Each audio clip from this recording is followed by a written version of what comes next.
Hey guys, my name's Randall and welcome to my tool shed. I've been doing home and auto DIY projects for over 35 years. Alright, my first tip is going to be a real simple one, a real basic one, but it's my favorite, and it is your project is probably not going to go the way you planned it. That's just the way it goes. I'm sorry. I hate it too. I've been doing this for 35 years. You must have a plan. You need to think things through. You need to get your whatever it is, whether it's lumber, whatever, you need to buy that ahead of time. And trust me, buy some extra because you're probably going to cut a board or two wrong, or you're going to misfigure something. But that's part of it. It's just hang in there, push through. It's a learning process, and you will get it done. Tip number 2, buy high quality saw blades.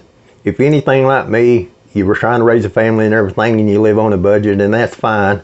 I found what works for me is buying a mid-grade tool, but the saw blades is what's going to do the grunt of the work. So that's where I'll put my money. And I prefer a Diablo blade or an Irwin Marathon blade. Now that's just me. To me, these are two really good blades. You can watch some videos, check things out, go buy blades and see what works for you, what you like the best. But these are two that I recommend. Really good quality. You can throw them on a mid-grade saw and you can get some work done. Okay guys, tip number 3. I absolutely love this tip. It's one of my funnest ones of all. But if you're new to the home and auto DIY, you probably need to start accumulating your tools. And you will not beat Black Friday prices. If you've never been, trust me, you can go to Lowe's, Home Depot, Ace Hardware, Tractor Supply, Northern Tool on Black Friday, and it will blow your mind. I mean, you're talking power tools, saws, you name it, at prices that you cannot believe. You will save a ton of money. If it's even close to Black Friday, put back a little bit of money and go down and you can buy some of the best tools at the lowest prices ever. And it's when I try to buy most of my tools. Okay guys, tip number 4. Get in the habit of wiping your tools down when you're done. I totally understand. You get a project going, it takes a lot longer than what you wanted it to. You get in a big hurry, you finally get it done, and you just want to kind of just throw the tool somewhere and go ahead on with your day.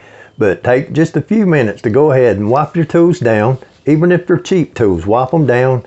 Buy you a cheap toolbox or something and put everything in there.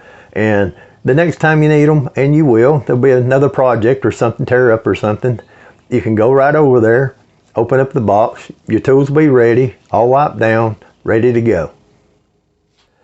Tip number 5 is the boring one. Get in the habit of wearing your safety gear. Trust me, it does not take too many trips to the ER to get something dug out of your eye that you'll start wearing these. Yeah, I've been there, done that. Don't want to do it again. It's a simple habit to get started, especially if you're new to it, and it becomes second nature. I want to thank everybody for watching the video, and I hope you have a wonderful day and week. God bless you all.